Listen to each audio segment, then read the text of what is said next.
Fix this now, it's not funny, my dad spat after finding out I cut off all financial support. Take a cab home, loser, I replied. Next day, I got 64 text messages. I stood frozen in the airport terminal, staring at my phone in disbelief. The message glared back at me, each word a slap across my face. Have a nice taxi ride home, loser. My father's number, his words, punctuated with a laughing emoji as if this was all some hilarious joke. The bustling airport continued around me, travelers rushing past with their rolling suitcases, announcements echoing overhead. None of it registered. I was trapped in a bubble of confusion that quickly hardened into rage. 10 minutes earlier, I'd approached the check-in counter with my passport in hand, ready to join my family for our annual vacation to the Bahamas. A tradition we'd maintained since I was 12. 15 years of memories, sunburns, and family photos. I'm sorry, sir. I don't see your reservation in our system. The airline attendant's concerned expression should have been my first clue. Her fingers clacked across the keyboard, searching for my name. That's impossible, I'd said. My parents booked the tickets months ago. More typing. A phone call to a supervisor, sympathetic glances that made my stomach sink. It appears your ticket was canceled 3 days ago. Canceled, not lost or misplaced. Deliberately removed from the system by someone who had access to the booking. My parents. The phone in my palm vibrated again. Another message. Don't look so shocked. You should have seen this coming after what you did. What I did. My mind raced through recent interactions with my family. Arguments, maybe, disagreements, sure, but nothing that warranted this level of betrayal. The only recent tension had been about this very vacation. 2 weeks ago, over dinner at my parents' house, the house whose mortgage I helped pay, I'd mentioned I might need to join the vacation a day late due to an important client meeting. But it's tradition, Gary, my mother had said, her fork pausing midway to her mouth. We always fly together. I know, Mom, but this client could mean a huge promotion for me. More money? My father laughed. What do you need more money for? You're already doing well enough to help us out. There it was, the casual acknowledgement of my financial support without any real gratitude. Just an expectation that it would continue indefinitely. I called my mother, straight to voicemail. My father, the same. My sister's phone rang but disconnected after 2 rings. She'd seen my name and declined the call. They were already at the gate, or on the plane, without me. A family vacation minus 1 family member. I shoved my phone into my pocket and walked out of the terminal into the harsh summer heat. The humidity wrapped around me like a suffocating blanket. I loosened my collar and hailed a cab, giving the driver my address in a voice I barely recognized as my own. During the ride home, I pieced together what little information I had. My family had planned this. They'd coordinated their betrayal down to the mocking text messages. They wanted me to feel this shame, this anger, this hurt. What they didn't realize was that they'd just made a catastrophic mistake. Because while they were off enjoying their vacation on pristine beaches, they'd forgotten one crucial detail. I was the one keeping our family financially afloat. I paid for my sister Nicole's college tuition every semester, without fail. I had fronted my brother Scott the money for his upcoming wedding, a substantial amount that he was supposedly going to pay back eventually. And my parents, the mortgage on their house had my name on it. Their car payments came from my account. The credit card they were undoubtedly using right now to order overpriced cocktails by the pool. I paid that bill too. All of it done quietly, generously, because that's what family does for each other, or so I thought. By the time the taxi pulled up to my downtown apartment, my hurt had crystallized into something harder, colder, more calculated. I tipped the driver generously. At least someone would benefit from my family's cruelty today. Inside my apartment, I kicked off my shoes and went straight to my home office. I booted up my computer and pulled up my banking information. With methodical precision, I began severing financial ties. My fingers hesitated over the keyboard. Was I really going to do this? These weren't strangers I was cutting off. This was my flesh and blood. The same people who had bandaged my scraped knees as a child, who had cheered at my graduation, who had called me their golden boy whenever I bailaid them out of their latest financial crisis. But that warmth had always been conditional, hadn't it? Available only when I was useful to them. A voice in my head, the one that had always pushed me to be the responsible one, the provider, the good son, whispered that I was overreacting, that families fight and forgive, that I should be bigger than this. My stomach clenched as I remembered the last family dinner before this planned vacation. How they'd raised glasses to family togetherness while already plotting to leave me behind. The calculated betrayal made my hands shake with renewed anger. I called Nicole's university and canceled the automatic payment for next semester's tuition. With each digit I pressed, I questioned myself. Was I punishing my sister for my parents' sins? But then I remembered her declined call at the airport. She knew. She was part of it. I logged into my investment account and reversed the transfer earmarked for Scott's wedding venue deposit. My brother, who had borrowed money from me since we were teenagers, never repaying, always expecting more. The same brother who couldn't even send me a warning text about their plan. I removed my name as an authorized user on my parents' credit cards. Cards that somehow always reached their limit before I received my own statements. The pit in my stomach deepened with each action, a mix of guilt and vindication wrestling within me. And I drafted an email to my family's mortgage lender, explaining that I would no longer be making payments on a home that wasn't my primary residence. The home where family photos lined the walls, photos that included me, smiling, unaware that my role was merely that of a walking ATM. My phone buzzed again. I expected more taunting. Instead, it was a notification from my banking app. My mother had just attempted to make a purchase at a resort boutique. Declined. It had begun. I smiled for the first time since entering the airport that morning. Then I turned off my phone, drew the blinds, and decided to enjoy my unexpected staycation. 3 days passed in blissful silence. I caught up on sleep, binged a new series, and ordered delivery from restaurants I'd been meaning to try. On the 4th day, my phone, which I'd finally turned back on, exploded with notifications. 37 missed calls, 64 text messages, 23 voicemails. I listened to the first voicemail, my mother's voice, initially calm but with an undercurrent of panic. "Gary, honey, there seems to be an issue with the cards. Call me back." The second voicemail, recorded 2 hours later, had lost all pretense of calm. "Gary, what did you do? Everything's declined. We're stranded at the resort." By the 10th message, she was crying. By the 15th, my father had taken over, his anger palpable even through the tiny speaker. "Fix this now, Gary. This isn't funny anymore." I deleted the rest without listening. Then I scrolled through the text messages, watching their journey from confusion to realization to desperation. The final text from my father read simply, "We're coming home early." Good, let them come home to their new reality. I didn't meet them at the airport, didn't answer when they knocked at my door later that evening. Instead, I watched through the peephole as my father's face grew redder with each unanswered knock. "I know you're in there, Gary." His voice was muffled through the door.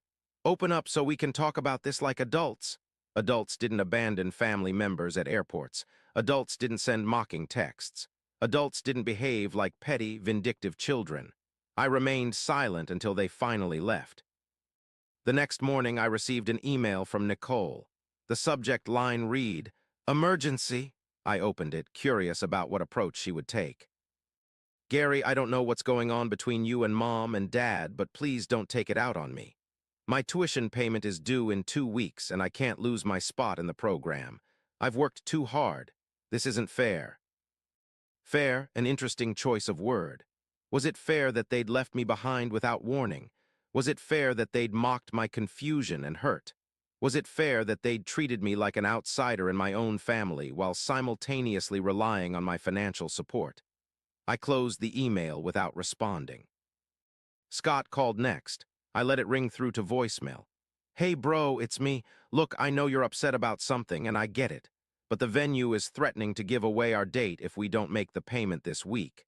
This is my wedding, man. Don't punish Alexis for whatever this is." Alexis, his fiancée, the only innocent party in all of this. I felt a twinge of remorse, but then hardened myself against it. Scott had made his choice when he participated in their airport scheme. The days that followed tested my resolve. I'd wake up in the middle of the night, heart racing, wondering if I'd gone too far. I'd reach for my phone, fingers hovering over the keyboard, composing messages I never sent. I'd been raised to believe that family was everything, that we stuck together through thick and thin, that forgiveness was not just a virtue but an obligation. But what happened when that family saw you as nothing more than a resource to be used? What happened when their love came with invoices attached? I thought of all the times I'd sacrificed for them, delaying my own dreams to help fund theirs, working overtime to cover their emergencies, living in a smaller apartment than I could afford because so much of my income went to supporting 4 other adults. My anger would reignite, burning away the doubt. A week passed, then another. I went to work, came home, lived my life.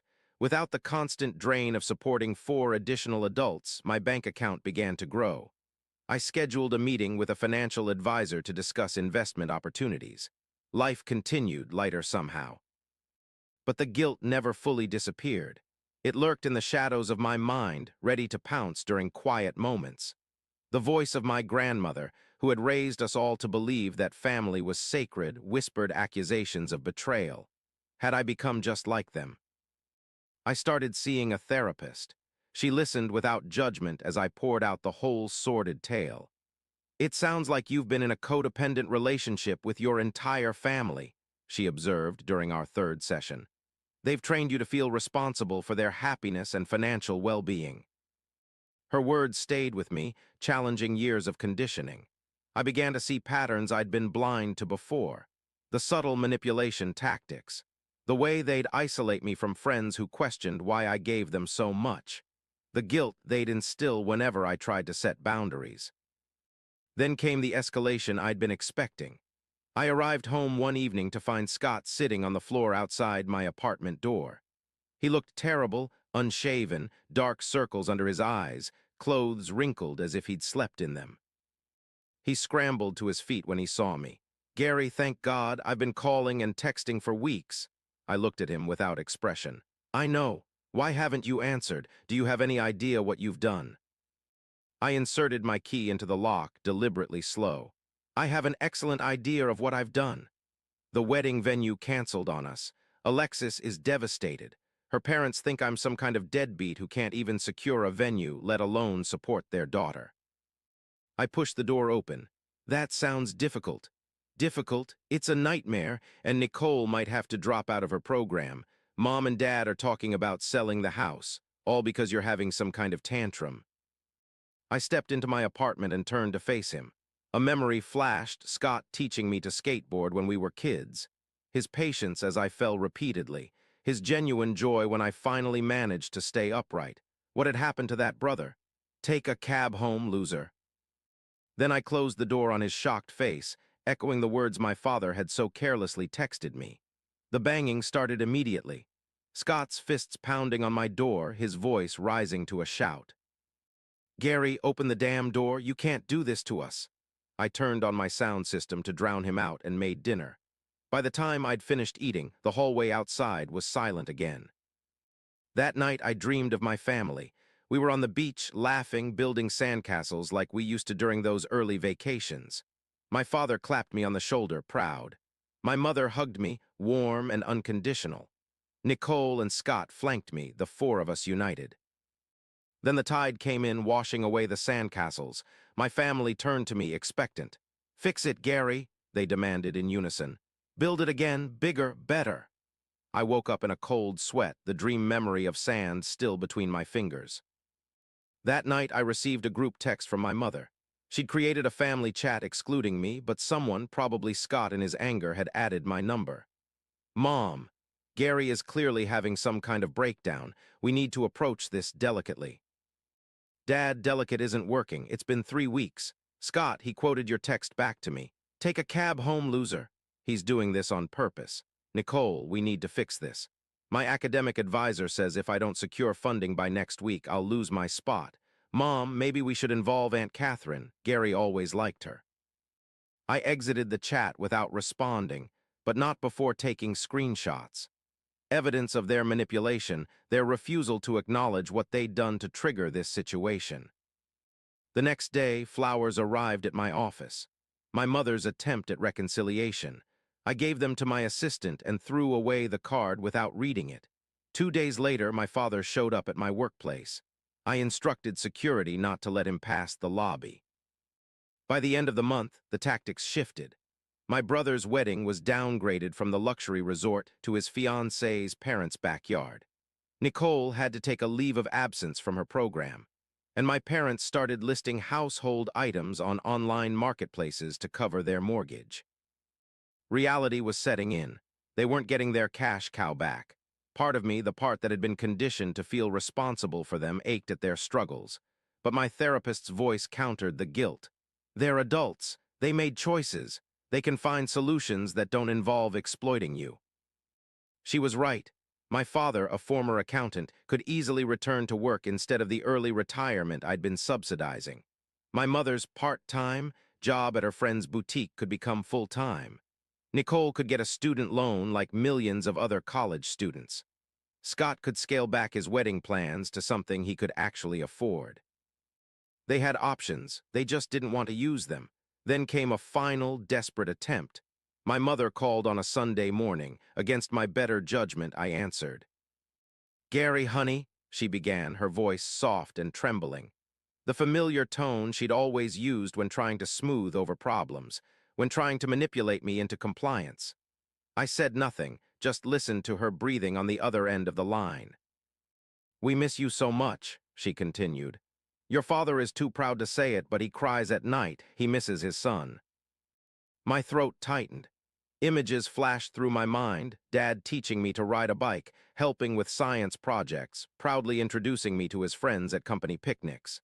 The same man who had texted loser to his own son. "Nicole had to move back home," my mother went on, her voice cracking. "Her roommate's family is taking over her portion of the rent. She's sleeping in her childhood bedroom again, all her hard work wasted." A pang of guilt shot through me. Nicole was only 22, still finding her way. Had I been too harsh? And Scott, her voice dropped to a whisper. "Alexis's parents are talking about postponing the wedding indefinitely. They don't think he's stable enough financially. They're encouraging her to reconsider the engagement." I closed my eyes, picturing Scott's face when he'd showed up at my door. The desperation, the shock when I'd thrown our father's words back at him. "Gary, please," she said, her voice raw from crying now. "We're your family. Blood isn't just something you can turn your back on. Remember what Grandma always said. Family is the only ship that never sinks." My grandmother, the woman who had taught me the value of hard work, who had slipped me $20 bills for something special when I was growing up, who had made me promise to look after my parents when she was gone. "Whatever we did, we're sorry. We weren't thinking. Can't we go back to how things were? We can make it up to you. Your father said you can have his collector's watches, all of them, and I'll make your favorite meals every Sunday if you'll just come over." Her voice had taken on a frantic quality, not the concern of a mother for her son's well-being, but the panic of someone watching her safety net disappear. "Gary, are you still there?" I let the silence stretch between us, remembering the humiliation of standing at that airport counter. The mocking text, the coordinated freeze-out, and more years of being valued only for what I could provide. Love with conditions attached. A relationship built on what I could give, not who I was. "Now you know what it feels like to be left behind," I said finally. "Gary, wait." But I had already hung up. My hand shook as I navigated to my contact list and blocked her number. A heaviness settled in my chest, not regret exactly, but the acknowledgement that some doors, once closed, should remain that way. That afternoon, I visited a travel agency and booked a solo trip to Bali. Something I'd always wanted to do, but had never found the time or money for while supporting my family. As I left the agency with my itinerary in hand, I felt something I hadn't experienced in years: freedom. The lightness of living for myself rather than carrying the burden of others' choices. My family had taught me an invaluable lesson, though not the one they intended. They showed me that I'd been confusing obligation with love, dependency with connection. Standing on that busy sidewalk, travel plans in hand and future wide open, I finally recognized the gift hidden inside their betrayal. They had released me from the chains I'd forged myself. I walked home through the city streets, breathing deeply for what felt like the first time in years. Free. Family isn't just about blood. It's about mutual respect. It's about genuine care that flows both ways. And sometimes the family we're born into isn't capable of providing that. That doesn't make you obligated to sacrifice your life at their altar. Learn to recognize the difference between healthy support and toxic sacrifice. Your worth isn't measured by how much you give or how much pain you endure. Sometimes the bravest thing you can do is to stand alone rather than be crushed together. I'm still learning this lesson every day. But for the first time in my life, I'm living it too.